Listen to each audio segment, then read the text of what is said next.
everyone could read and learn for themselves what Scripture had to say. And then there is modernism that's had its impact upon religion as well. And try to update everything. Try to understand religion from a secular viewpoint. And finally, there's where we are today. We're living in what's called postmodernism. It's an attempt to get beyond the problems and conflicts of what modernism created for us. We call it a time of progress. I think this is there. And there's this. You know, what do we have to look forward to? Well, the answer to that is yourself and the impact you will make upon this society with your beliefs and value systems.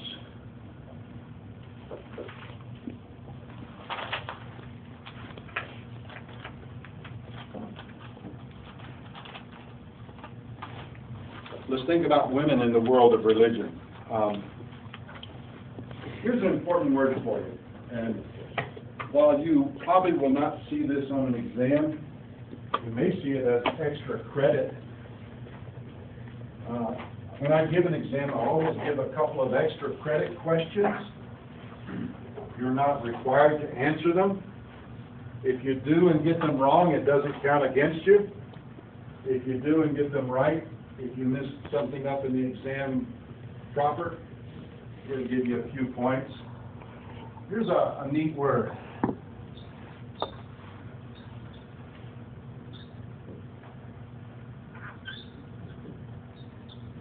Androcentrism. Anyone want to take a stab as to what that possibly means? Yes. That's a good stab, but you missed that. Isn't it male-dominated? Male-dominated. All right. This word andro means man. So man-centered. When I just named the founders of all the religions, how many women were named? You know? Not a single solitary one. So religion got its founding and start from a man's point of view. Now, ladies, I want you to know I think that was wrong. You are precious individuals. You've got a lot to offer us as men. But religion is mostly androcentric, androcentrism. As a result, women have not had a great impact upon religion today, or religion down through the time. They're having a bigger impact today than they've ever had, except in some places. So, remember that word, androcentrism. And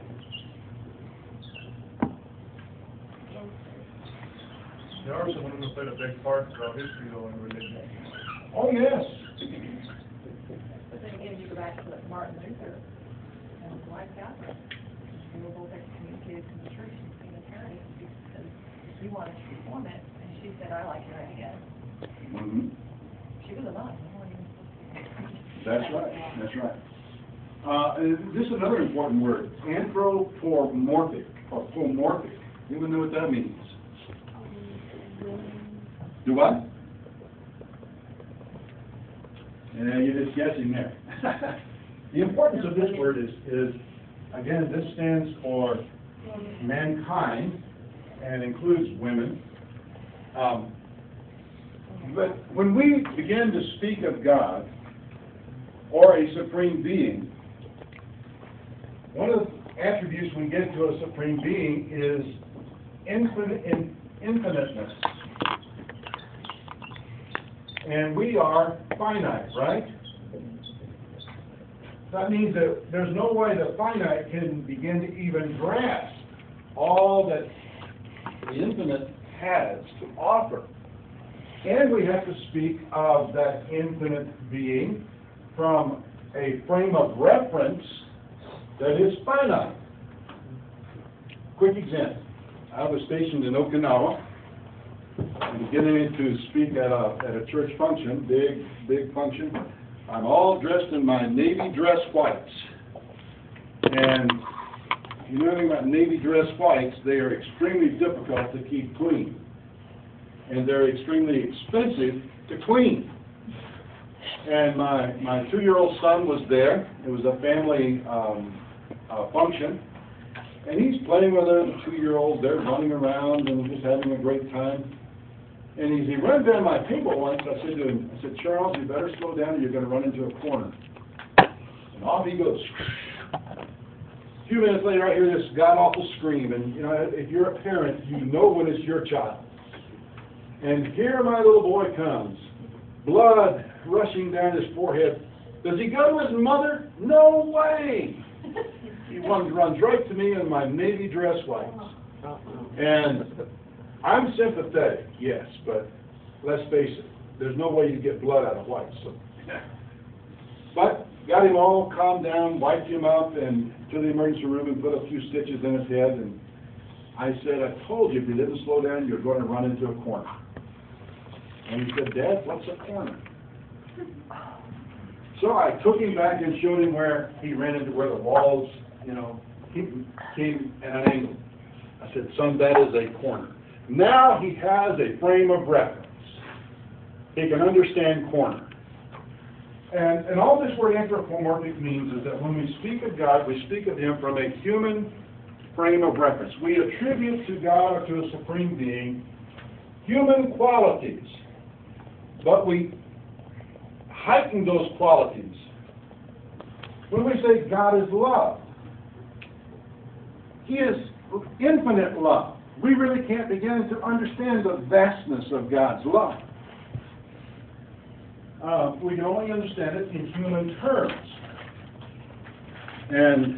Or if we say that God is justice, again, we've got to equate that with something that we can understand here on the human level, but then attribute to Him in an infinite quantity or quality.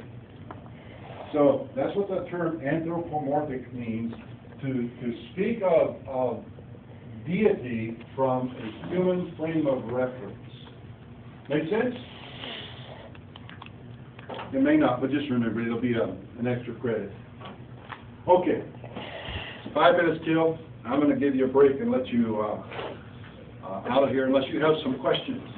I was just about to remind you, too. You what? I was just looking at that clock, like, I'm going to get him in a minute. Okay, I know you were. Please try to get the correct book, and I will have the syllabus for you. Read chapter 1 of Nos's book. We'll pick up there on Thursday. I'm actually about to go get it now. I'm probably going to lose this fight with the bookstore, but I'm going to try. Well, if you have any problem, Joey, let me know. Oh, you can get in touch with me on D2L. I check my email on D2L every Wednesday. And that's about the only thing you'll do on D2L for this course, because I don't know how to do anything else on there but look at email. If you end up not being able to give that back to the bookstore, there's a website that makes 5-year books back on it. It's called chegg.com. In fact, I'm going to go talk to my supervisor, Joy, right now and tell him that the NOS book is in Okay. and that they need to give you guys credit.